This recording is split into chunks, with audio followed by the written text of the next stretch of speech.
রান্নাটা না আমি বরাবরই ভালো করতে পারি না। তার এই যে নমুনা হচ্ছে আলু তুলতে গিয়ে আলু পড়ে যাচ্ছে। তো আজকে আমি ঠিকই করেছি। তো যাই হোক, আজকে মাংসের তরকারিটা খুব ভালোভাবেই করব।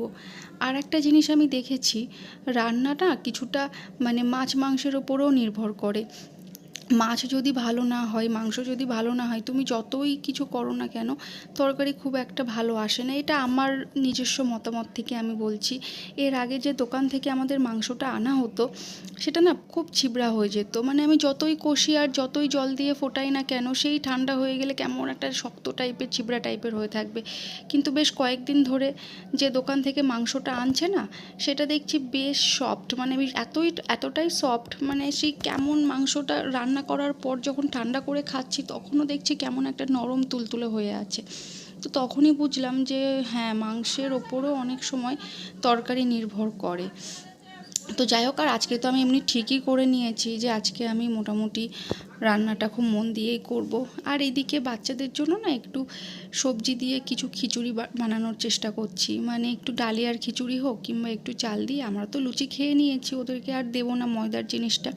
তো ওদের জন্য একটু দেখি খিচুড়ি করে দেবো সকালের দিকটা। তো খিচুড়িটা খেলে অনেকক্ষণ পেটে থাকবে, আর সেটা ওদের শরীরের জন্য খুব ভালো। আমি না এটা করি যখন স্কুলে নিয়ে যাই, তখন আমি কি করি, সকালের দিকে কোনো দিন ওটস দিয়ে খিচুড়ি করে দিই সবজির, কিংবা কোনো দিন সুজি দিয়ে সবজি দিয়ে করে দিই, কিংবা কোনো দিন এই করে দিই, সাবুরটা করে দিই। ওটা কি করি সকালে, মানে ওই খিচুড়িটা করে, আমার তো অনেক সকালে স্কুলে নিয়ে যেতে হয়, সেক্ষেত্রে আমি তো বাড়িতে খাওয়ানোর সময় পাই না, আর আমার অনেক সকালে রান্নাও করতে হয়। সকাল 8টার মধ্যে আমাকে রান্না করে দিতে হয়, যেহেতু হাজব্যান্ড অফিসে যাবে, খেয়ে যাবে। তার মধ্যে আমাকে একটু করে এসে ড্রয়িং করছে আর আমাকে একটু করে দেখিয়ে যাচ্ছে যে দেখো কেমন হয়েছে। তো যেহেতু অনেক সকালে আমাদের রান্না করতে হয়, আমি আর ওই রান্নার পর বাচ্চাকে রেডি করার পর না বাড়িতে খাওয়াতে পারি না।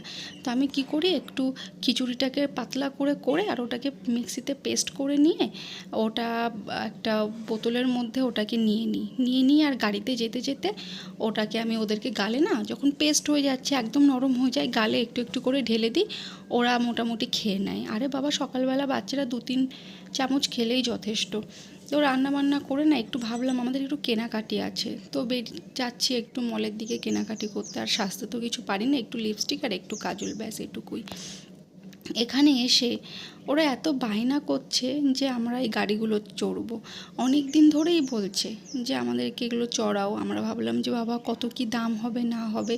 আমার মানে ওর বাবা বলছিল চড়াবে, কিন্তু আমি আবার একটুখানি আমার গায়ে লাগে, তো আমি বললাম না না, চড়াতে হবে না বলে না করে দিয়েছি। কত কি নেবে? তো দেখলাম না, 3-4 পাক খাওয়াবে, এটা 100 টাকা নেই। বললাম ঠিকই আছে, 100 টাকা নিচ্ছে, 3বার না 4বার ঘোরাবে। তো গাড়িটা চড়ে ওরাও খুব খুশি হয়ে গেল। তারপর এখানে এসছি, কত হার আছে, কত কানের আছে, কিন্তু দাম এখানে অনেক বেশি, যেটা আমরা বাইরে অনেক সস্তায় কিনতে পারি।